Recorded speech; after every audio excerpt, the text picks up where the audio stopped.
جی ارحم اشفاق. سر میرا یہ سوال ہے کہ ہمیں کیسے معلوم ہو کہ ہم اپنی عبادت میں ٹھیک جا رہے ہیں یا ہماری اللہ کے ساتھ جو چل رہی ہے وہ بہتر ہے, ہم بٹکے ہوئے نہیں ہیں, اس کا ہمیں کیسے معلوم ہوگا سر جی؟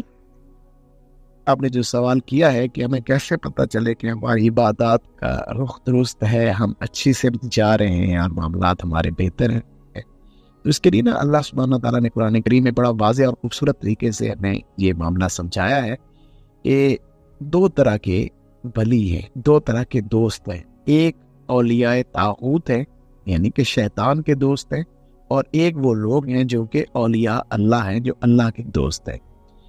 اور جو اولیاء طاغوت ہیں ان کی نشانی یہ ہے کہ وہ نور سے اندھیروں کا سفر کر رہے ہیں. ان کا سفر نور سے اندھیروں کی سمت ہے, یعنی کہ وہ پہلے اچھائی کی سمت تھے, اب وہ غفلت کی طرف جا رہے ہیں. پہلے وہ انہیں قرآن پڑھنے کی توفیق تھی, اب وہ نہیں پڑھ رہے. پہلے انہیں اچھائی اور نیکی کرنے کی توفیق تھی, اب وہ نہیں کر رہے. پہلے وہ غصہ نہیں کرتے تھے, اب وہ غصہ کر رہے ہیں. پہلے وہ کوئی غفلت کے معاملات, شہوت کے معاملات, حسد کے معاملات ان میں نہیں تھے, اب وہ ان کی سمت بڑھ رہے ہیں. اس کا مطلب یہ ہے کہ یہ شیطان کے ساتھ دوستی کر رہے ہیں, ان کی دوستی شیطان کے ساتھ ہوتی جا رہی ہے.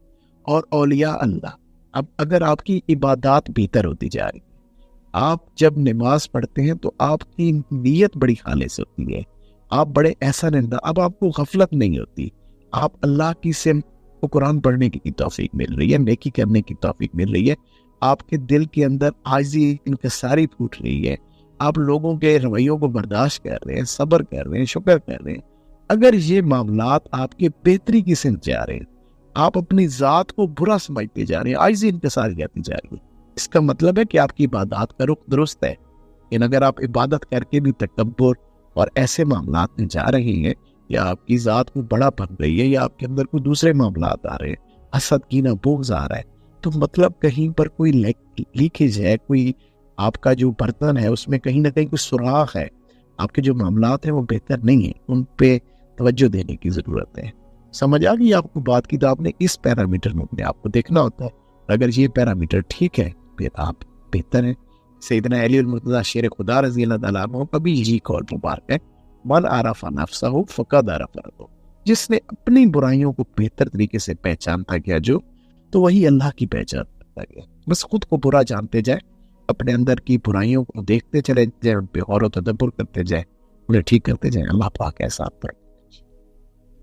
کہ ہم یہ نیگیٹو سوچیں, وسوسوں سے کیسے بچ سکتے ہیں, اس کا بتا دیں. اور بہت شکریہ آپ کی محبتوں کا, آپ نے ہمارے ساتھ تعامل کیا. ذکر اللہ, جی ذکر اللہ آپ کریں, نیک لوگوں کی صحبت میں بیٹھیں, اپنا تعلق قرآن کے ساتھ جوڑیں, اپنا تعلق حضور کی سیرت کے ساتھ جوڑیں. آپ خاتون ہیں تو آپ کی خاتون جنت کی سیرت پڑھیں, آپ امہات کی سیرت پڑھیں, ازواج کی سیرت پڑھیں, آپ ان کے ساتھ اٹیچ ہوں, اپنے آپ کو حضور کے قریب لے کر جائیں.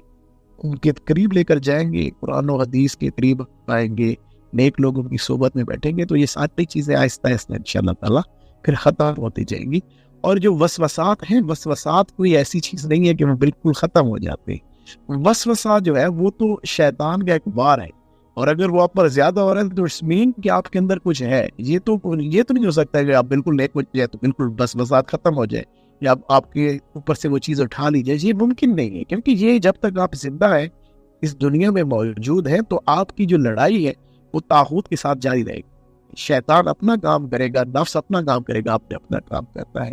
ہاں, آپ کو پھر اس کے اندر جیسے انسان گیم کھیلتا ہے تو پہلے انسان اس میں جو ہے بڑے بگننگ لیول پر ہوتا ہے, پھر ذرا وہ ماڈریٹ لیول پر جاتا ہے, پھر ہائر لیول پر جاتا ہے. جیسے ہائر لیول پہ جائے گا تو گیم بھی تھوڑی ٹف ہوتی جائے گی.